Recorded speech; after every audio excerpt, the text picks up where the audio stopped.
Long term SIP wealth creation అనేది ఎంతవరకు possible అవుతుంది? అసలు లాంగ్ టర్మ్గా డిసిప్లిన్గా ఇన్వెస్ట్మెంట్ చేస్తే ఎటువంటి ఉపయోగాలు ఉంటాయి? మనం చాలా చోట్ల చూస్తూ ఉంటాము. సో వీటి మీద ఎటువంటి క్లారిటీ కూడా చాలా మంది దగ్గర ఉండదు. సో కాబట్టి దీనికి సంబంధించి long term SIP wealth creation గురించి ఇవాళ మనతో మాట్లాడడానికి next gen financial solutions founder, financial expert Madhu ఉన్నారు. సో వారి మాటల్లోనే మరింత సమాచారం అడిగి తెలుసుకుందాం. హాయ్, హలో, నమస్తే, వెల్కమ్ టు సుమన్ టీవీ. నేను మీ Rajeev Pasupuleti. So let's start. So hi sir, నమస్తే. Hi, good morning sir. Yeah, good morning అండి. ఎలా ఉన్నారు? ఫైన్ బాగున్నాను sir. Yeah, so actually SIP అనేది చాలా మంది కూడాను చెప్తూ ఉంటారు, ఫైనాన్షియల్ ప్లానర్స్ కావచ్చు, ఎక్స్పర్ట్స్ అందరూ కూడాను వెల్త్ క్రియేషన్ అనేది రెగ్యులర్ గా చేస్తే లాంగ్ టర్మ్ లో బాగుంటుంది అని చెప్పి. కానీ మీ అకార్డింగ్ టు యూ అసలు సిప్ ని ఎలా మనం డిసిప్లిన్ గా యూజ్ చేయాలంటారు, ఏమంటారు?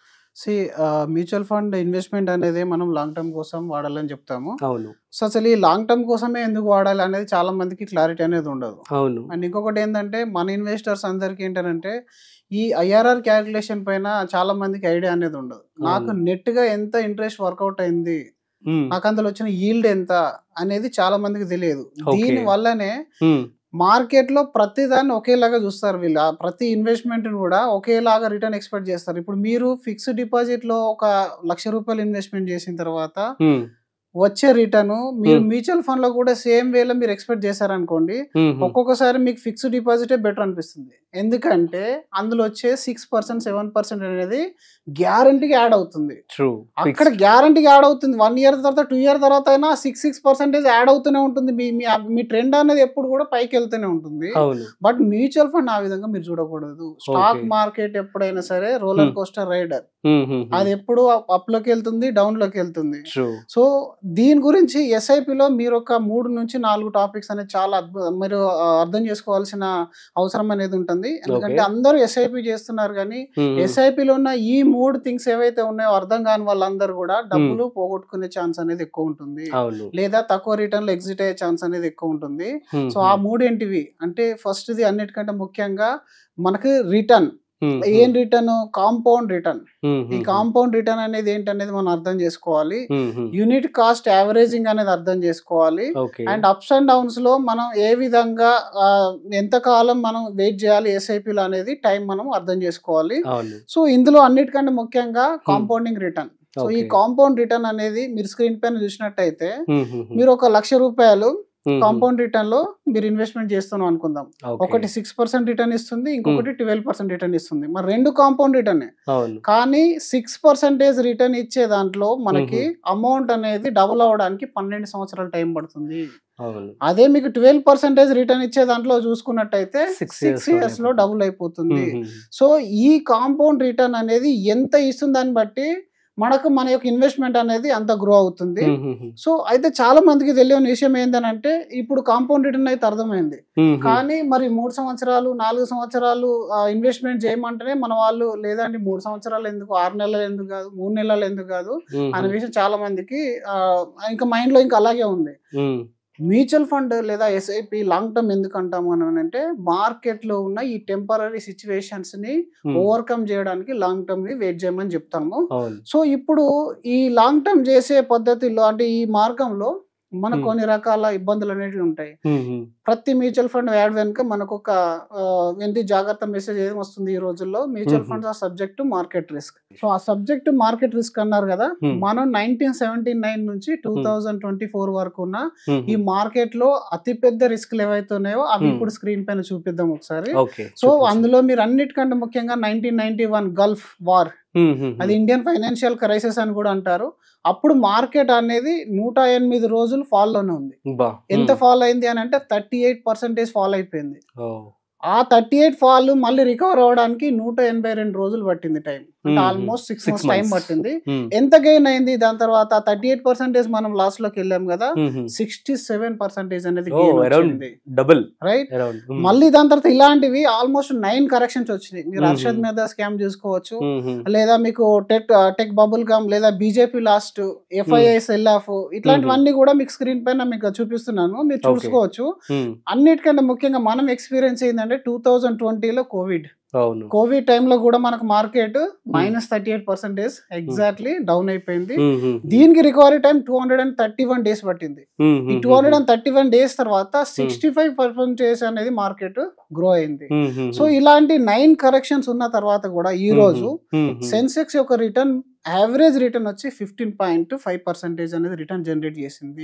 అంటే ఇప్పుడు మన మార్కెట్ లో భయపడాలా భయపడద్దా అనేది దీన్ని బట్టి మీకు అర్థమవుతుంది. అంటే క్లారిటీ ఆ టైంలో మీరు ఎగ్జిట్ అవ్వద్దు అంతే తప్ప మార్కెట్ లో సబ్జెక్ట్ మార్కెట్ రిస్క్ ఎందుకు అంటున్నారంటే మీ అమౌంట్ తగ్గే ఛాన్స్ ఉంటుంది, కానీ తగ్గింది లాస్ కాదు. అది దాన్ని ఏమంటారు నోషనల్ లాస్ అంటారు మ్యూచువల్ ఫండ్. నోషనల్ లాస్ అంటే మీరు విత్డ్రా చేసేంత వరకు అది లాస్ కాదు కదా, మీరు అలా ఉంచేస్తే అది పెరిగిపోతుంది. సో ఇప్పుడు మీరు ఒక 5,000 SIP తీసుకోండి. ఈ SIP యొక్క జర్నీని మీరు అర్థం చేసుకోవాలనుకుంటే మొదటి సంవత్సరంలో మీరు 10-12 ఇన్స్టాల్మెంట్లకు గాను ఒక 60,000 రూపాయలు అనేది మీరు ఇన్వెస్ట్మెంట్ అనేది చేశారు. ఆ సంవత్సరంలో మీకు ఒక 15% రిటర్న్ కనుక వచ్చినట్టయితే ఆ ఇన్వెస్ట్మెంట్ కాస్త 64,000 అవుతుంది. అంటే మీరు పెట్టిన క్యాపిటల్ 93% ఉంది, వచ్చిన గెయిన్ కార్పస్ అనేది 7% ఉంది. ఇదే 15% కంటిన్యూస్ గా ఇస్తుంది అనుకుందాం. ఒక 5 years తర్వాత చూసుకుంటే మీ యొక్క ఇన్వెస్ట్మెంట్ 3 lakhs అంటే 69% ఇన్వెస్ట్మెంట్ ఉంటుంది, అండ్ 31% అంటే 4,36,000 రూపీస్ అనేది యాక్చువల్ వాల్యూ ఉంటుంది. అందులో గెయిన్ ఎంత 3 lakh రూపీస్. అంటే ఇప్పుడు మీరు ఇక్కడ ఎగ్జిట్ అయిపోతే అక్కడికి అయిపోతుంది, కానీ మీరు దీన్ని ఇలాగే కంటిన్యూ చేస్తూ ఒక 20 years కనుక వెయిట్ చేశారనుకోండి, మీరు పెట్టిన అమౌంట్ అనేది 12 లక్షలు, మీకు వచ్చిన గెయిన్ 54 lakhs అవుతుంది. అంటే ఇప్పుడు చూసుకుంటే మనం పెట్టిన ఇన్వెస్ట్మెంట్ 18%, గెయిన్ అయింది ఎంత మనకు 82%. సో టోటల్ వాల్యూ వచ్చేసి 66,41,000 రూపీస్ అవుతుంది. ఇదే SIP ని మీరు మళ్ళీ ఇంకొక 5 సంవత్సరాలు కంటిన్యూ చేసినట్టయితే మీరు 15 లక్షల ఇన్వెస్ట్మెంట్ గాను టోటల్ గా 1,37 lakhs అనేది తీసుకోవచ్చు. అయితే 11% మీరు పెట్టింది 89% అనేది మనకు గెయిన్ అనేది అయిందండి. సో ఇది 5,000 రూపీస్ SIP యొక్క జర్నీ. మరి ఇదంతా సింపుల్ గా ఉండదండి. ఇప్పుడు దీన్ని నేను మీకు ఎగ్జాంపుల్ తో కూడా చూపిస్తాను. అంటే ఏ విధంగా అసలు మొదటి 5 సంవత్సరాలు ఎలా ఉంటుంది, తర్వాత 5 సంవత్సరాలు ఎలా ఉంటుంది, 15-18 ఏళ్ళ జర్నీ అంటున్నారు. మరి ఎలాంటి ప్యానిక్ సిచ్యువేషన్స్ వస్తాయనేది కూడా మనం తెలుసుకుందాం. ఈ డిసిప్లిన్ కూడా అసలు ఎలా మేనేజ్ చేయాలి? 20 years అంటే చాలా మంది ఆలోచిస్తారు కదా. ప్రతి ఒక్కరు అంటే ఇప్పుడు 18 years అని అంటే ల్యాండ్ గోల్డ్ అయితే వెయిట్ చేస్తారు, ఎందుకంటే అందులో కాన్ఫిడెన్స్ ఉంది మనకు. ఇది కొత్త టాపిక్ కాబట్టి, అండ్ మనకు ఇది స్క్రీన్ పైన కనబడుతుంది. మీరు సెల్ చేసేంత వరకు ల్యాండ్ కనబడదు కదా, సెల్ చేసేంత గోల్డ్ అయితే కనబడుతుంది. బట్ గోల్డ్ లో ఎందుకంటే అది ఆర్నమెంట్ కాబట్టి మనం సెల్ చేయము. మీరు ఒక 10,000 రూపాయలు SIP కనుక తీసుకోండి, ఎగ్జాక్ట్ డేటాతో మాట్లాడతాము. సో మన ఈ ఎగ్జాక్ట్ డేటా మనం ఎప్పుడు నిఫ్టీ మిడ్ క్యాప్ 150 ఒక ఇండెక్స్ మనం తీసేసుకుందాం ఇక్కడ. అది దాదాపు మనకు 2005 April 1st నుంచి డేటా అనేది నేను తీశాను. ఇక్కడ 10,000 రూపాయలు SIP మీరు 2005 లో మీరు స్టార్ట్ చేశారు. మరి దీన్ని 18 years కంటిన్యూ చేయమని చెప్పాను నేను. 19 years 18 years లాంగ్ టర్మ్ అని చెప్తున్నాను. సో ఇందులో ఉండే స్టేజెస్ చూడండి. మొదటి 5 years అనేది డోంట్ వరీ ఫేజ్ అంటాం దీన్ని. Don't worry phase. మొదటి సంవత్సరం చూడండి 2006 లో మీరు 1,20,000 ఇన్వెస్ట్మెంట్ చేస్తే 1,70,000 మీ యాక్చువల్ వర్త్ అయింది. అక్కడ మీకు వచ్చిన రిటర్న్ ఆ సంవత్సరంలో 85.3. అంటే మనం 15-20% అంటాం, బట్ మార్కెట్ ర్యాలీ వచ్చినప్పుడు అది 100-200% కూడా పెరుగుతుంది. కానీ ఇక్కడ మీరు ప్రాఫిట్ బుక్ చేయాల్సిన అవసరం లేదు. మనది ఎందుకు నెక్స్ట్ 15-20 years అని అనుకున్నాం కదా, లాంగ్ టర్మ్ వెయిట్ చేయాలి. సెకండ్ ఇయర్ లో మీకు 20.3 రిటర్న్ ఇచ్చింది. అప్పుడు మన ఇన్వెస్ట్మెంట్ 2,40,000 రూపీస్, మనకు వచ్చిన ఓవరాల్ వర్త్ అనేది 2,92,000. ఇదే మీరు కంటిన్యూ చేసుకుంటే 4th year దాకా వెళ్తే 4,80,000 రూపీస్ మనం ఇన్వెస్ట్మెంట్ చేసాం. యాక్చువల్ గా మన మైండ్ లో ఎలా ఉండాలి, first year 80, second year 20, third year మళ్ళీ 15-20 రావాలనుకుంటాం. కానీ ఆ సంవత్సరంలో -21%. ఎందుకంటే ఆ రోజు ఇంతకు ముందు చెప్పిన సిచ్యువేషన్ లో ఒక సిచ్యువేషన్ ఆల్రెడీ క్రైసిస్ వచ్చింది. ఆ క్రైసిస్ వల్ల -21% అనేది రిటర్న్ జనరేట్ అయింది. అంటే మనం పెట్టిన 4,80,000 కి బదులుగా 3,35,000 అనేది వాల్యూ అనేది అయింది ఆ రోజు. అంటే ఆ రోజు ఇంకా ప్యానిక్ స్టార్ట్ అయిపోతుంది. మరి 4 సంవత్సరాల తర్వాత కూడా ఈయన చెప్పిన సలహాతో నేను SIP స్టార్ట్ చేశాను. ఈ రోజు చూస్తే మనం పెట్టిన అమౌంట్ కంటే ఇంకా 1,00,000 రూపాయలు తక్కువ కనబడుతుంది, 1,50,000 తక్కువ కనబడుతుంది అనుకుంటారు. కానీ ఇక్కడ మనం లాంగ్ టర్మ్ అని చెప్పాం కదా, ప్లస్ మార్కెట్ లో అప్స్ అండ్ డౌన్స్ కామన్ అని చెప్పాం కదా. ఇప్పుడు ఇంకొక సంవత్సరం తర్వాత నెక్స్ట్ 5 years జర్నీ అనేది చూద్దాం. 5th year లోకి వచ్చేసరికి నార్మల్ గా మన దగ్గర ఎంత ఉండే వాల్యూ 3,35,000 ఉండే, మనం ఇంకొక 1,20,000 యాడ్ చేస్తాం, 10,000 కాబట్టి ఆల్మోస్ట్ ఒక 6 లక్షలు యాడ్ చేసాం మనం. ఈ 6 లక్షలకు వర్త్ ఎంత ఉండాలి నిజానికి? -20 వెళ్ళిపోయి అందరూ ఏమనుకుంటారు, ఇదో -10 లోనో -5 లోనో ఉండి ఉంటుంది, అట్లీస్ట్ 0 అనుకుంటారు. కానీ 18.4 రిటర్న్ అనేది ఇచ్చింది. ఈ రోజు మనం దాని వర్త్ చూస్తే అంటే 5th year రోజు 2010 లో దాని వర్త్ 9,50,000. అంటే మీరు ఒక 1 year వెయిట్ చేయడం వల్ల మీ యొక్క ఇన్వెస్ట్మెంట్ 3,35,000 నుంచి 9,50,000 కి వెళ్ళింది. దీనికి కారణం ఏంటి? అప్పటిదాకా మీరు యూనిట్ అక్యుములేషన్ చేశారు. ఆ యూనిట్ అనేది తక్కువ ప్రైస్ లో మీరు కొని అలాగే ఉంచారు. మార్కెట్ లో ర్యాలీ వచ్చినప్పుడు ఏమైంది, వాటి యొక్క కాస్ట్ అనేది పైకి వెళ్ళిపోయింది. పైకి వెళ్ళిపోవడం వల్ల మీరు అక్కడ ప్యానిక్ లో కనుక లాస్ బుక్ చేసుకుంటే 3,35,000 లో ఎగ్జిట్ అయిపోయే వాళ్ళు, మీ సొంత డబ్బులు కూడా పోయేటివి. బట్ 5th year లో మీరు వెయిట్ చేశారు కాబట్టి 9,50,000 వచ్చింది. అది మంచి రిటర్న్ అని ఇప్పుడు మనం అనుకున్నాం. కానీ ఇక్కడ కూడా మనం ఎగ్జిట్ అవ్వద్దు. ఎందుకంటే నేను ముందే చెప్పాను కదా 15-20 years అయితే ఇంకా బాగుంటుందని. మరి ఆ బాగుండే ఇంకా స్టేజ్ ఏంటి? ఇప్పుడు 6 years నుంచి 10 years యొక్క జర్నీ అనేది చూద్దాం. 6 year లో మనకు ఒక 14% రిటర్న్ ఇచ్చింది. మన 7,20,000 వాల్యూ కాస్త 11 lakhs అయింది average. Okay, 7th year 8th year కి వచ్చేసరికి 9 and 8.4% రిటర్న్ ఇచ్చింది. అంటే కాస్త మార్కెట్ తక్కువ రిటర్న్ ఇచ్చింది. మీరు 8th year లో చూసుకుంటే 9,60,000 కి ఓన్లీ 13 lakhs ఉంది. అంటే 9 lakhs ఎప్పుడో అయిపోయింది కదా, మళ్ళీ ఇంకా 13 lakhs ఉంది. Stay patience. Rule number 2, stay patience. ఇక్కడ పేషెన్స్ ఉండాలి. ఈ పేషెన్స్ ఉన్నప్పుడు ఇంకొక 1 year తర్వాత చూద్దాం. ఇప్పుడు 6 to 10 year ఫేజ్ అంటారు దీన్ని. అంటే 10th year లో మీరు పెట్టిన 12 lakhs రూపీస్ కాస్త 29,40,000 రూపీస్ అయింది. అంతకుముందు సంవత్సరాల్లో 17 lakhs ఉండే మనకి, ఇప్పుడు మనకు 29 lakhs అయింది. అంటే ఆల్మోస్ట్ ఎంత అయింది? 9th and 10th year 2 సంవత్సరాల్లోనే ఆల్మోస్ట్ 70% ఆఫ్ మనకు క్యాపిటల్ అనేది గ్రో అయిపోయింది. అంటే ఎంత లాంగ్ టర్మ్ వెయిట్ చేస్తామో అంత. మరి 10th year లో మన రిటర్న్ ఎంత అంటే 17.1%. అప్పటిదాకా ఉన్న దాంట్లో 17.1. మనకి 80 కాదు, 90 కాదు, 100 కాదు, 15, 16, 17, 18 అనేది యావరేజ్ రిటర్న్ అనే చెప్తాం కదా. సో ఇది స్టే పేషెన్స్ స్టేజ్. ఇక్కడ కూడా మీరు స్టే పేషెన్స్ గానే ఉండాలి. దీని తర్వాత మీరు బియాండ్ 10 years ఇప్పుడు aim of wealth creation, wealth building phase అంటాం దీన్ని. సో ఈ 10th year తర్వాత మీకు ఎంత మనకు రిటర్న్ అనేది మార్కెట్ లో ఉందనేది కనుక మీరు చూసుకున్నట్టయితే financial year 11th year, 12th year, 13th year ఇలా మీరు పాస్ చేసుకుంటూ పోతే 14, 16, 17 యావరేజ్ రిటర్న్ అనేది ఇస్తూనే ఉంది. ఇప్పుడు మనం ఒక 15th year క్యాలిక్యులేషన్ అనేది తీసుకుందాం. అంటే 10th year లో అయితే మంచి రిటర్న్ వచ్చింది, 29 lakhs చూపించాము. మళ్ళీ అది 11, 12 year కి వచ్చారు 42, లాస్ట్ 13 year కి వచ్చారు 50 lakhs కి వచ్చింది. ఇప్పుడు ఎప్పుడైతే మీరు 2020కి వచ్చాము, బ్యాడ్ ఫేజ్ మళ్ళీ వచ్చేసింది మన దగ్గరికి. 15th year మరి 15 సంవత్సరాలు ఆగాము, 15వ సంవత్సరం కోవిడ్ వచ్చేసింది. మన వర్త్ అప్పటి వరకు 18 lakhs మనం ఇన్వెస్ట్మెంట్ చేసాము. మన దగ్గర 51 lakhs ఉండే అంతకుముందు సంవత్సరం వరకు.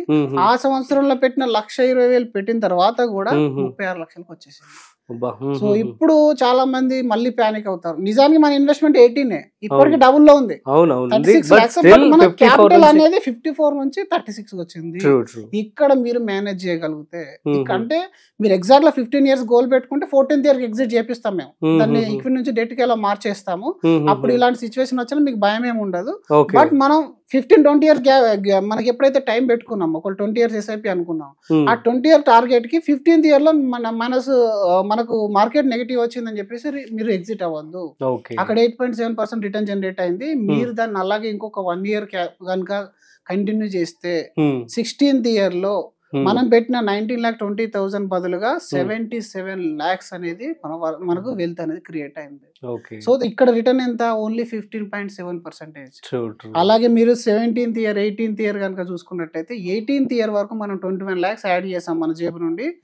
అక్కడ వర్త్ వచ్చేసరికి 99,95,000 కోటి రూపాయలు. 18 years టార్గెట్, 15 years టార్గెట్ పెట్టుకుని 20 years అని చెప్తాము, 18 years లో అయిపోయింది కదా. ఇప్పుడు హ్యాపీగా దీన్ని మీరు గోల్ కు వాడుకుంటారా, డెట్ లో మూవ్ చేసుకుంటారా, హైబ్రిడ్ లో మూవ్ చేసుకుంటారా, మీ ఇష్టం. ఓవరాల్ జర్నీలో మనకు వచ్చిన రిటర్న్ 15.1. అంటే మనకు ఈ ఫేజ్ అనేది మీరు ప్యానిక్ అవ్వకుండా ఉండాలి. ఈ ఫేజ్ లో మీకు ఏదైనా అవసరం వస్తే దాని నుంచి లోన్ తీసుకోవాలి. ఆ లోన్ మీరు ఎస్ఐపి ఆఫ్ చేయండి, ఆఫ్ చేసి మీరు ఆ లోన్ కట్టండి కావాలంటే ఏదైనా ఎమర్జెన్సీ ఉంటే. బట్ లాంగ్ టర్మ్ అనేది ఎందుకు ఇంపార్టెంట్ అని అంటే ఎందుకని చెప్తాము, మీరు పెట్టిన 21 లక్షలు కాస్త ₹1,00,00,000 అయింది. ఇది ఎగ్జాక్ట్లీ డేటా. మళ్ళీ ఇక్కడ మీరు ఒక విషయం గమనించాలి, ఇది నిఫ్టీ 150 మనం ఇండెక్స్ తీసుకున్నాము. ఇది కనుక ఒక మంచి స్మాల్ క్యాప్ మిడ్ క్యాప్ అయింటే అట్లీస్ట్ దాని బెంచ్ మార్క్ BTS రిటర్న్ ఇస్తుంది. అలాంటి ఫైనాన్షియల్ ప్లానర్ ఉంటే మళ్ళీ ఇంకొక 1% 2% యాడ్ చేస్తాడు దానికి. ఎందుకంటే ఏదైనా ఫండ్ పర్ఫార్మెన్స్ బాగాలేకుంటే చర్న్ చేయడము అలాంటి, లేదా మార్కెట్ డౌన్ లో ఉన్నప్పుడు మీతో ₹1,00,000 ఎక్కువగా ఇన్వెస్ట్మెంట్ చేయించడం. మీరు 2009 లోనో 2020 లోనో ఒక 2 lakhs యాడ్ చేసినట్టు దాని వాల్యూ ఎలా ఉండేది ఈ రోజు. సో కాబట్టి ఎప్పుడైనా సరే లాంగ్ టర్మ్ SIP అనేది మీకు యూజ్ఫుల్. కాబట్టి లాంగ్ టర్మ్ లో మీరు టెంపరీ మార్కెట్ సిచ్యువేషన్ కి అసలు భయపడదు. ఇప్పుడు మనం అనుకున్న ₹1,00,00,000 టార్గెట్ అయితే బిలో 20 years లోపల అయిపోయింది కదా. ఇన్ని కరెక్షన్స్ వచ్చినాయి, ఇన్నిసార్లు మైనస్ వచ్చేసింది, ప్రాబ్లం ఏముంది. సో కాబట్టి ఈ పవర్ ఆఫ్ కాంపౌండింగ్ కానీ యూనిట్ కాస్ట్ యావరేజింగ్ కానీ మీరు ప్రాపర్ గా అర్థం చేసుకున్నట్టయితే మీ లాంగ్ టర్మ్ SIP అనేది ట్రూ. కానీ మీరు రకరకాల వెబ్సైట్లో, యూట్యూబ్లలో, ఇన్స్టాగ్రామ్లలో చూసి వేల రకాల వీడియోలు చూసారనుకోండి, అందరు కన్ఫ్యూజ్ చేస్తారు. ఒకరు మ్యూచువల్ ఫండ్ ఫేక్ అంటారు, ఇంకొకరు వచ్చేసి మీరు రియల్ ఎస్టేట్ తప్ప ఇంకేం కొనొద్దు అంటారు, ఇంకొకరు వచ్చి గోల్డ్ తప్ప ఇంకేది కొనొద్దు అంటారు. చాలా పెద్ద పెద్ద వాళ్ళు కూడా ఇన్స్టాగ్రామ్ అండ్ ఎక్స్లలో వాళ్ళు పెట్టే పోస్టులు చాలా కన్ఫ్యూజన్ చేస్తాయి మనల్ని. So mutual funds are really సహియే. కాబట్టి మ్యూచువల్ ఫండ్స్ ని మీరు SIP అద్భుతంగా లాంగ్ టర్మ్ కోసం చేయొచ్చు. గోల్ బేస్డ్ లో వెళ్ళి అలాగే ఒక ప్లానింగ్ స్ట్రాటజీ, ఫైనాన్షియల్ ప్లానర్ కానీ మ్యూచువల్ ఫండ్ డిస్ట్రిబ్యూటర్ గారితో కానీ మీరు వెళ్ళారంటే మనం అనుకున్న జర్నీ అనేది ఇంత టైం కూడా పట్టదు. సూపర్ అండి. So thank you so much. So చాలా మంచి విషయం అయితే మీరు పంచుకోవడం జరిగింది. సో అర్థమైంది కదా గైస్. SIP సో మీరు షార్ట్ టర్మ్ ఇన్వెస్ట్మెంట్ కింద కాకుండా లాంగ్ టర్మ్ కింద కనుక మీరు పెట్టుబడి పెట్టినట్లయితే చాలా క్లియర్గా, 10,000తో స్టార్ట్ అయింది. సో ఆ క్లియర్గా ఆ ట్రాన్స్ఫర్మేషన్ కూడా చూపించడం జరిగింది మీకు అందరికీ అర్థమైంది చెప్పి అనుకుంటున్నాను. సో మీకు కనుక ఏమైనా డౌట్స్ ఉన్నట్లయితే సో కింద స్క్రోల్ అవుతున్నటువంటి నెంబర్కి కాల్ చేయండి. మీకు మధు గారు క్లియర్గా డౌట్స్ క్లారిఫికేషన్ చేయడం జరుగుతుంది. That's it. సో మరొక ఇంట్రెస్టింగ్ కాంటెంట్తో మళ్ళీ కలుద్దాం. అంతవరకు చూస్తూనే ఉండండి సుమన్ టీవీ.